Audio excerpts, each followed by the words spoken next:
दोस्तों नमस्कार। ये देखिए उथले नलकूप की बोरिंग है और डीजल पंप द्वारा चालित है।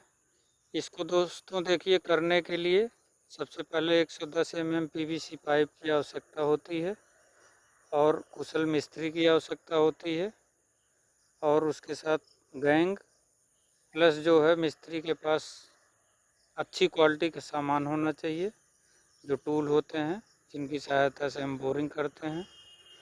और दोस्तों गड्ढा 4 गुणे 5 गुणे 3 का खुदवा करके उसमें पानी की व्यवस्था रहना चाहिए। और उसके बाद ड्रिलिंग का कार्य किया जाता है। ड्रिलिंग का कार्य करने के लिए दोस्तों सबसे पहले उचित स्थान का चुनाव करते हैं।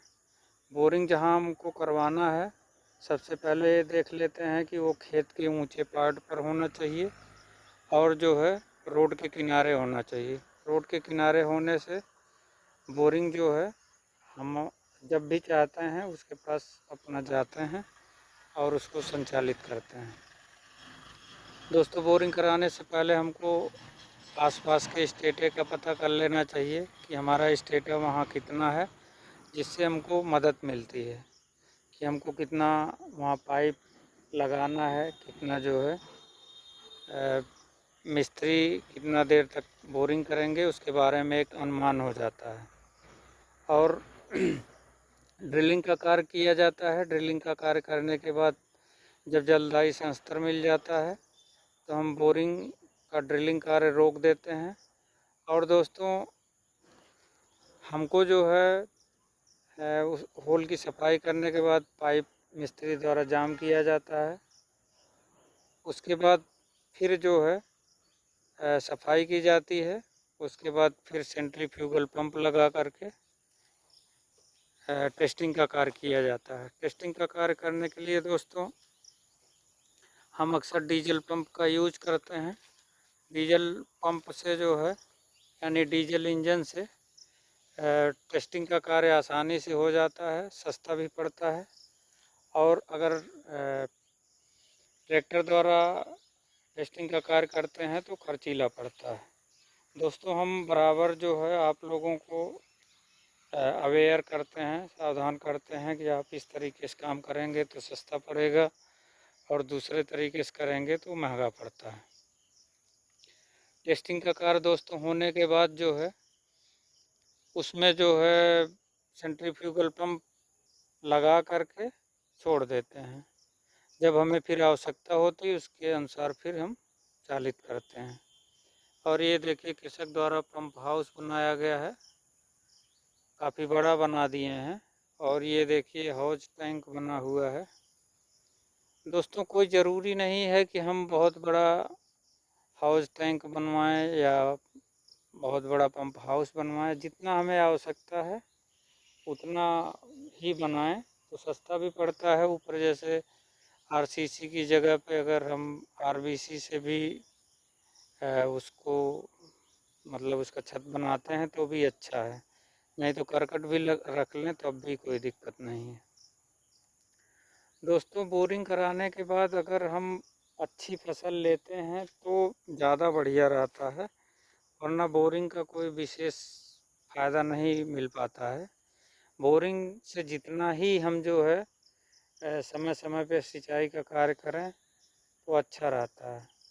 सिंचाई के लिए दोस्तों अगर हम जैसे एचडीपी पाइप है या प्लास्टिक की पाइप है, अगर हम जो है उससे सिंचाई करते हैं तो हमारा पानी बहुत कम जो है व्यर्थ जाता है और जल संरक्षण होता रहता है। और अगर खुली नाली की के द्वारा सिंचाई करते हैं तो जो है पानी ज़्यादा व्यर्थ हो जाता है और सिंचाई भी कम हो पाती है, समय भी ज़्यादा लगता है।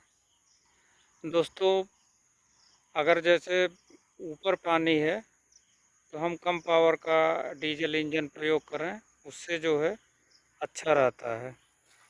और अगर पानी का स्टेटर नीचे है तो हमको मजबूरन जो है हाई पावर का इंजन प्रयोग करना पड़ता है, जिससे हमारी जो लागत है वो बढ़ जाती है। इस चीज़ का ध्यान देना चाहिए।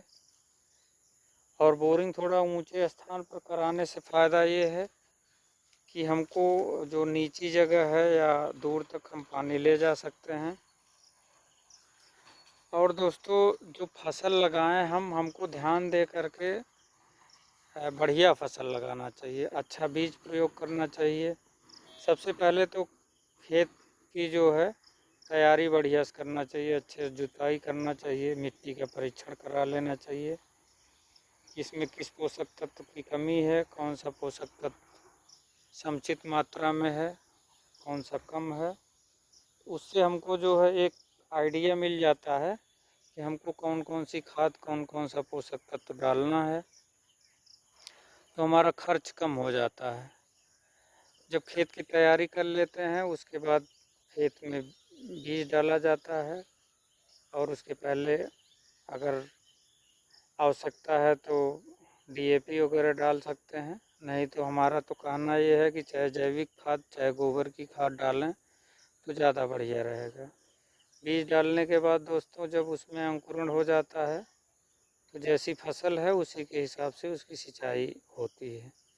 उसके बाद बार बार सिंचाई करके जब आवश्यक है तो जब फसल तैयार हो जाए तो उसके बाद उसकी कटाई मढ़ाई का कार्य होता है। और मार्केटिंग यानी जो बाज़ार है उसमें अच्छे मूल्य पर 2-3 जगह उसका रेट ले लेना चाहिए, भाव ले लेना चाहिए, तब उसके बाद जो है उसको बेचना चाहिए। इससे हमारी फसल का उचित मूल्य मिल पाता है और लागत भी जो है वो निकल आती है। इस तरीके से दोस्तों अगर हम खेती बाड़ी के बारे में अच्छा पहले से नॉलेज रखें, सिंचाई के बारे में, बीज के बारे में, खाद के बारे में, पेस्टिसाइड के बारे में, मौसम के बारे में, किस मौसम में कौन सी फसल अच्छी रहेगी, हमारे एरिया के हिसाब से कौन सी प्रजाति अच्छी पैदावार देती है, तो कुल मिला के तब अच्छा रहता है। और दोस्तों अगर जैसे इंजन है या पंपिंग सेट है या विद्युत मोटर, हमको अच्छी ब्रांडेड क्वालिटी का ही प्रयोग करना चाहिए। सेंट्रीफ्यूगल भी पंप भी अच्छी क्वालिटी का रखना चाहिए, उससे हमारी मेंटेनेंस कास्ट यानी मरम्मत की लागत जो है कम आती है। और अगर अच्छी क्वालिटी का नहीं है तो बराबर हमको मरम्मत कराना पड़ेगा और तरह तरह की समस्या होगी। और ये देखिए दोस्तों नज़दीक में ही तालाब भी है, इससे जो है रिचार्ज का काम भी होता रहता है। तो अगर रिचार्ज के लिए अगर तालाब का प्रयोग करना है तो उसकी पहले से थोड़ा सा अगर खुदाई हो जाए तो नीचे जो परत है वो साफ़ रहती है और वाटर जो है बढ़िया से रिचार्ज होता रहता है। और वाटर रिचार्ज होने से जो हम सिंचाई के लिए पंपिंग सेट से या डीजल इंजन से पानी निकालते हैं तो उसकी जो है प्रतिपूर्ति हो जाती है। इस तरीके से दोस्तों कुछ सावधानियाँ रखने से जो है हमारा जो भविष्य है वो बढ़िया रहेगा। अन्यथा की दशा में जैसे कई शहरों में हम देखते हैं कि पानी की कमी है, उसी तरीके से हमारे एरिया में भी हो जाएगा। दोस्तों इस वीडियो में इतना ही। चैनल का नाम है इंजीनियर 1977। चैनल को लाइक कीजिए, सब्सक्राइब कीजिए। जय हिंद, जय भारत, जय जवान, जय किसान, जय विज्ञान।